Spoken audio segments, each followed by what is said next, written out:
देश में 15 साल से बड़े बच्चों के 23 टीकाकरण के बाद अब बारी 12 साल से बड़े बच्चों की है, जिनको मार्च से वैक्सीन लगेगी। फरवरी में 15 से 18 साल के 7 करोड़ बच्चों को दूसरी डोज भी लगा दी जाएगी।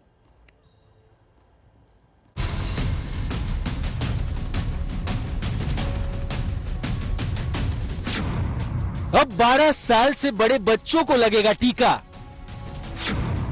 मार्च से वैक्सीनेशन का नया दौर। ज्यादा बच्चों को कोरोना का सुरक्षा कवच।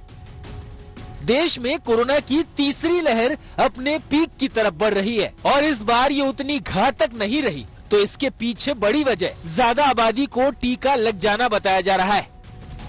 3 जनवरी को 15 साल से बड़े बच्चों को टीका लगाने की शुरुआत के बाद अब सरकार ने इस दायरे को और बढ़ाने का फैसला किया है। टीकाकरण के मोर्चे पर एक और खुशखबरी आई है। मार्च से 12 वर्ष से ऊपर के बच्चों को भी वैक्सीन मिलने लगेगी। वैक्सीनेशन पर यह नई जानकारी राष्ट्रीय तकनीकी सलाहकार समूह NTAGI के प्रमुख NK अरोड़ा ने दी है। NTAGI ने जनवरी के अंत तक 15 से 18 वर्ष तक के सभी 7 करोड़ 40 लाख बच्चों को वैक्सीन की पहली डोज देने का लक्ष्य रखा है। फरवरी में सभी को दूसरी डोज लगेगी। इसके बाद मार्च में 12 से 15 वर्ष तक के बच्चों को वैक्सीन की पहली डोज लगाई जाएगी। डॉक्टरों और विशेषज्ञों ने सरकार के इस कदम को सही ठहराया है। गवर्नमेंट ने आज अनाउंस किया है कि 12 to 15 इयर्स के बच्चों को भी अब से वैक्सीन लगना शुरू हो जाएगी मार्च में। ये एक बहुत ही अच्छा पॉजिटिव स्टेप है, क्योंकि जितने ज्यादा लोगों को, जितने ज्यादा पॉपुलेशन को हम कवर करेंगे, उतने ज्यादा लोग जो हैं वो इस इन्फेक्शन से बचने में समर्थ होंगे। बच्चों की जो वैक्सीन है, इसको लगाने से ना सिर्फ बच्चों को खतरनाक कोविड बीमारी से बचाव होता है, पर जनता के अंदर जो कोविड का, आम जनता के अंदर जो कोविड का कीटाणु फैल रहा है, ये उस वायरस को एक से दूसरे को फैलने में, ट्रांसमिशन जिसको बोलते हैं, उसमें बहुत फायदा करता है। 12 से 14 साल वाले जो बच्चे हैं वो भी लगभग 7.5 करोड़ है इंडिया में। तो मार्च स्टार्टिंग से उनको वैक्सीन लगना शुरू हो जाएगा। तो ये भी बहुत वेलकम स्टेप है, क्योंकि जो हमारा इंडिया का पॉपुलेशन है, बच्चे काफी they form a good number of the population, तो उनको भी वैक्सीनेट करने की बहुत आवश्यकता है और ये बहुत अच्छा स्टेप लिया है भारत सरकार ने। बच्चों के वैक्सीनेशन का काम पूरी रफ्तार से चल रहा है। 15 साल से ऊपर के एज ग्रुप में अब तक 3 करोड़ 38 लाख बच्चों को वैक्सीन लगाई जा चुकी है। हालांकि भारत में किशोरों को कोरोना वैक्सीन देने का काम कई देशों के मुकाबले देरी से शुरू हुआ। ब्रिटेन में तो अब किशोरों को बूस्टर डोज लग रही है, लेकिन देर आए दुरुस्त आए। अब भारत में भी बच्चे कोरोना से बेहतर मुकाबला कर पाएंगे। ब्यूरो रिपोर्ट, आज तक। ICMR की नई गाइडलाइंस के बाद कोविड टेस्ट घटने की वजह से कोरोना संक्रमितों की संख्या पर असर पड़ा है, लेकिन देश में ज्यादातर जगहों पर पॉजिटिविटी रेट बढ़ा है। सवाल यह है कि अगर कोरोना के साथ आंकड़ेबाजी का खेल खेला जा रहा है, तो असली हालात क्या है?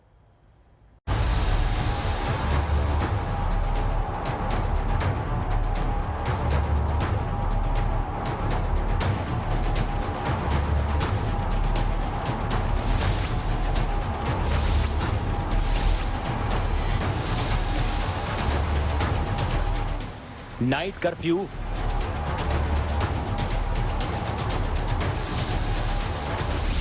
वीकेंड कर्फ्यू,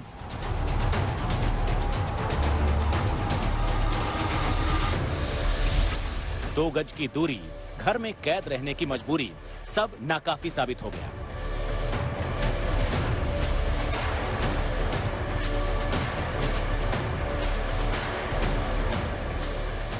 पिछले 4 दिनों से देश पर कोरोना संक्रमण की ढैया चल रही है, यानी औसतन 2.5 लाख केस आ रहे हैं और इस ढैया में हर दिन 200 से 400 लोग मारे जा रहे हैं।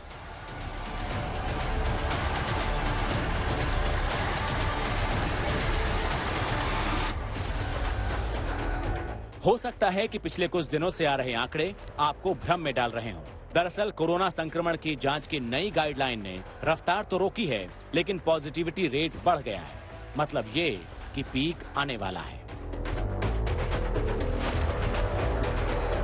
अब सरकार कहती है कि बिना लक्षणों वालों को, चाहे वो कम्युनिटी सेटिंग में हो या जो कंफर्म केसेस के कॉन्टैक्ट्स हैं, उनको टेस्ट करने की जरूरत नहीं है। इसका प्रैक्टिकल मायने यह हुआ कि अब कोविड-19 के जो डेली न्यू कोविड-19 केसेज हैं वो कम आने लगे हैं। हमें इसका अर्थ यह नहीं निकालना होगा कि अब कोविड-19 के केसेज कम होने लगे हैं। यह सिर्फ इसलिए हो रहा है कि टेस्टिंग का जो ग्रुप था वो कम हो गया है। इस स्टेज पर ऑफ पेंडेमिक पर, जब इस पेंडेमिक की इस स्टेज पर जब टेस्टिंग की पॉलिसी में बदलाव हुआ है, तो डेली न्यू कोविड-19 केसेज एक सही पैरामीटर नहीं है पेंडेमिक को ट्रैक करने का। उससे बेहतर पैरामीटर होगा कि टेस्ट पॉजिटिविटी रेट उस शहर या राज्य में क्या है। तो टेस्ट पॉजिटिविटी रेट को अब हमें पेंडेमिक के पीक को डिटरमाइन करने के लिए इस्तेमाल करना चाहिए।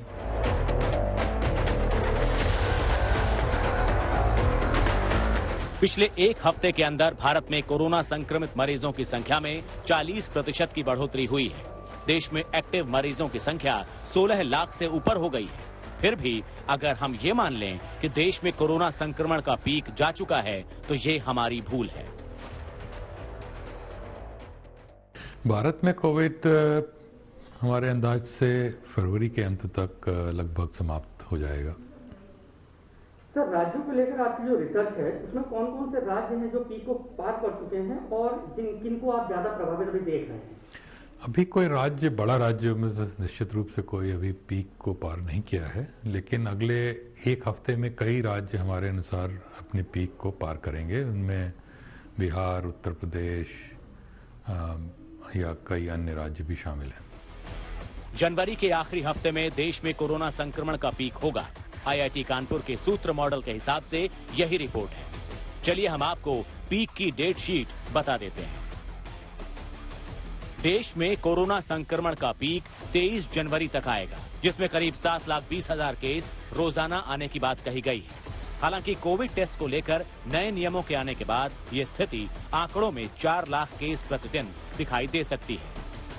जिस रेट से अभी कोरोना का केसेस बढ़ रहे हैं, जैसे कि लगभग रोज के 2.5 लाख से 3 लाख केसेस आ रहे हैं, अगर इसी रेट से केसेस बढ़ते रहे, जैसे कि हमें पता है ये ओमिक्रॉन वायरस जो है, वेरिएंट जो है वो बहुत ज़्यादा ही तेज़ी से फैलता है, तो इसी तेज़ी से फैलता रहा तो लगभग जनवरी एंड या फरवरी फर्स्ट वीक तक हमारा पीक आने की संभावना है। और फिर जैसे ही पीक आता है, फिर केसेस कुछ हफ्तों के बाद केसेस घटने भी शुरू हो जाते हैं और लगभग मार्च 15 तक, मिड मार्च तक जो है सारे जो पीक जो आया है थर्ड वेव डिक्लाइन होने की संभावना है। उत्तर भारत में पिछले एक हफ्ते से कोल्ड डे कंडीशन बनी हुई है। कड़ाके की इस ठंड में इंसान तो इंसान, पक्षी भी छुपकर बैठ गए।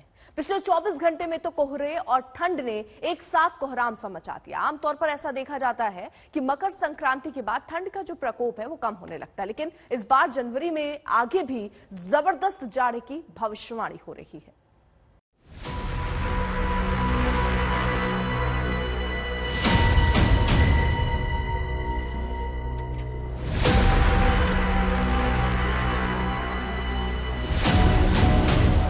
बहुत ठंड है, सर्दी से हालत खराब है। अरे ठंड बहुत जोर हो, हाथ गोड़ कांपत हो। कैसे जनवरी में बंद रही है लोगों की ठंड से कटरी। दिल्ली NCR में कैसे शीतलहर बरपा रही है कहर। पिछले 3 दिन से दिल्ली में क्यों ठंड तोड़ रही है रिकॉर्ड। कैसे उत्तर भारत में ठंड से जीना हो गया है दुश्वार। राजस्थान से लेकर कश्मीर तक कैसे ठंड ने जमा दी कुल्फी। MP से उत्तराखंड तक क्यों शीतलहर जीने नहीं दे रही।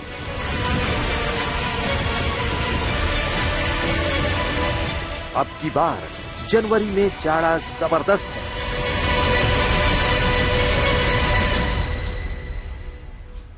तो सबसे पहले बात देश की राजधानी दिल्ली की करते हैं। दिल्ली में कुछ दिन पहले बारिश हुई और उसके बाद मौसम ने ऐसी पलटी मारी कि जाड़े ने लोगों को जकड़ लिया और अगले 48 घंटे में दिल्ली वालों को इस हड्डी कपा देने वाली ठंड से राहत के कोई आसार नहीं दिख रहे, बल्कि शीतलहर के साथ साथ बारिश भी होने की संभावना है। शीतलहर से बढ़ी गलन और रात से ही छा जाने वाले कोहरे ने लोगों की परेशानी बढ़ा दी।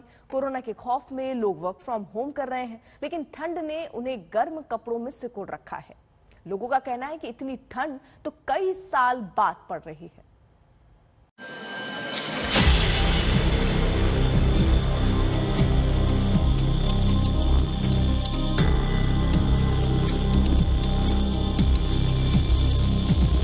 सर्दी से हालत खराब है। ये चाय वो पी करके हम लोग गर्माहट पैदा कर रहे हैं। अरे ठंड बहुत जोर हो, हाथ गोड़ कांपत हो, गलन है बहुत ज्यादा। एक तरफ तो कोरोना का कोहरा, दूसरी तरफ ठंड से लोग परेशान। जनवरी का महीना न सिर्फ आफतों का संक्रमण लेकर आया है, बल्कि जाड़ा भी जीना दुश्वार कर रहा है। एक तो कोरोना संक्रमण से लोग खांस रहे हैं, छींक रहे हैं, बीमारी झेल रहे हैं, ऊपर से ठंड ने लोगों की गठरी सी बना दी है। जाड़े में हाथ पैर जाम हो रहे हैं। एक्सपर्ट की माने तो दिल्ली में कोरोना का पीक गुजर चुका है, लेकिन जाड़ा अपने पीक पर चल रहा है। आज हम आपको बताएंगे कि दिल्ली में कैसे ठंड रिकॉर्ड तोड़ रही है। शनिवार और रविवार को तो दिल्ली पूरी तरह से वीरान दिखी। एक तो कोरोना के चलते वीकेंड कर्फ्यू और दूसरा कड़ाके की ठंड के चलते जाड़े ने भी लोगों को घरों से निकलने नहीं दिया। दिल्ली एनसीआर पर ठंड ने 3 तरह से प्रहार किया है। पहला, शीतलहर भयंकर चल रही है। दूसरा, सीवियर कोल्ड डे कंडीशन लगातार बनी हुई है। तीसरा, कोहरे ने दिल्ली एनसीआर को अपनी आगोश में ले रखा है। नाम के लिए सूरज निकल रहा है, वो भी तब जब अपने छिपने का टाइम करीब आता है। दिल्ली में ठंड का येलो अलर्ट जारी हुआ है। सीवियर कोल्ड डे कंडीशन से कड़ाके की ठंड। 15 जनवरी को दिल्ली में सीजन का सबसे ठंडा दिन। दिल्ली में ठंड ने तोड़ा पिछले 10 साल का रिकॉर्ड। सावधान, दिल्ली में आगे और भयंकर ठंड है। तो दिल्ली में ठंड की भविष्यवाणी ये है कि अगले 2 दिन और ऐसे ही विकट सर्दी का सामना करना पड़ेगा। 21 जनवरी से मौसम में बदलाव के संकेत हैं, लेकिन 21, 22 और 23 जनवरी को दिल्ली में बारिश की भी संभावना है। दिल्ली में हाड़ कपा देने वाली सर्दी अगले 2 दिनों तक यूं ही बरकरार रहने वाली है। उसके बाद में दिल्ली वालों को थोड़ी राहत मिलनी सर्दी से शुरू हो जाएगी।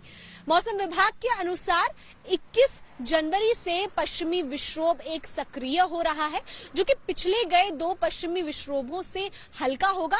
इसका असर दिल्ली पर यह होगा कि 21, 22 और 23 जनवरी को दिल्ली में बारिश होने की संभावना है। तापमान की बात करें तो आज दिल्ली का तापमान अधिकतम 17 डिग्री सेल्सियस और न्यूनतम तापमान 8.7 डिग्री सेल्सियस रिकॉर्ड किया गया है।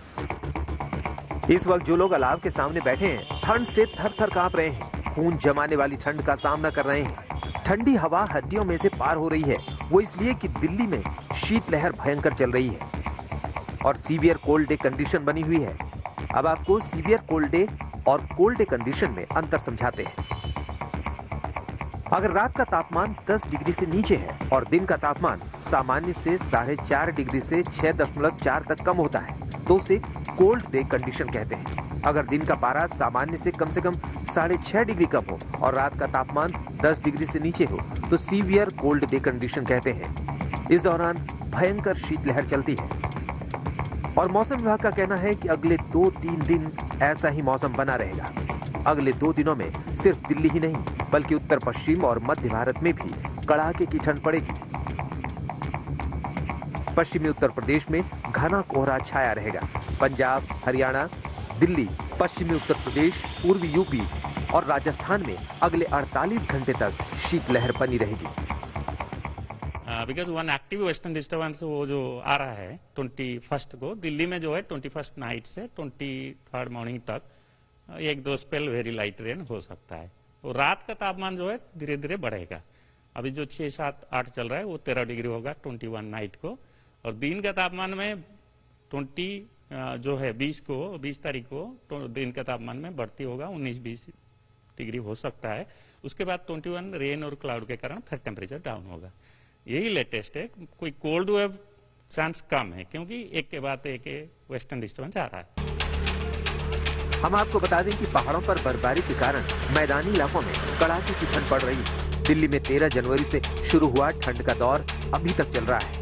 लगातार कोहरे और बादल छाए रहने की वजह से अधिकतम तापमान में कमी दर्ज की जा रही है। भारी कोहरे के कारण यातायात भी प्रभावित हुआ है। दिल्ली पहुंचने वाली कई ट्रेनें लेट चल रही हैं। नॉर्दर्न रेलवे के अनुसार दिल्ली पहुंचने वाली 7 ट्रेनें कोहरे के कारण लेट चल रही हैं। दिल्ली से श्रुतिका के साथ आज तक।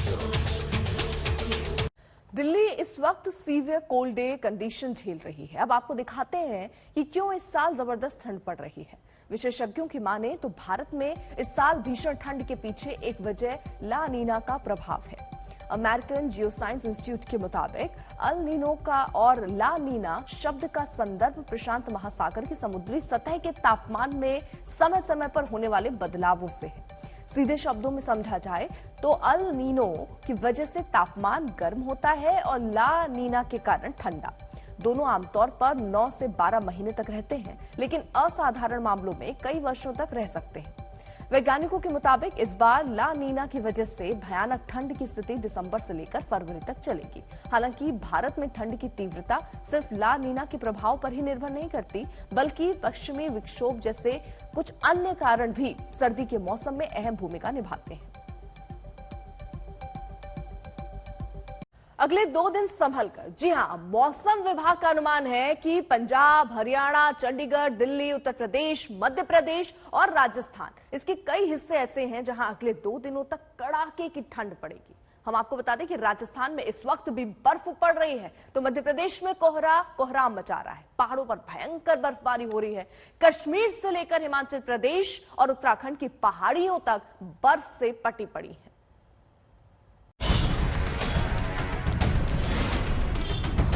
वाराणसी वाले विकट सर्दी को झेल रहे हैं। मुरादाबाद में शीतलहर ने जान आफत में डाल रखी है।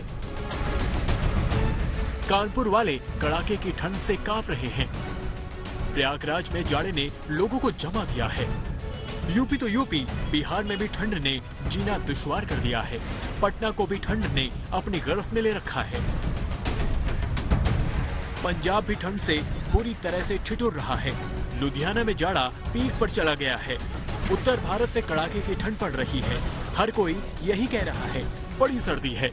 शीतलहर जैसे बदन को चीरती हुई निकल रही है। ठंड में बाइक वालों के हाथ तो जैसे जमे जा रहे हैं। ठंड में खून जम चुका है तो इन सुलगते अंगारों से खून की रवानगी हो रही है। इसलिए लोग अलाव के आगे बैठने को मजबूर हैं। चाय की गर्म घूंट और दहकती लकड़ियां ही सर्दी मिटाने का जरिया बन गई हैं।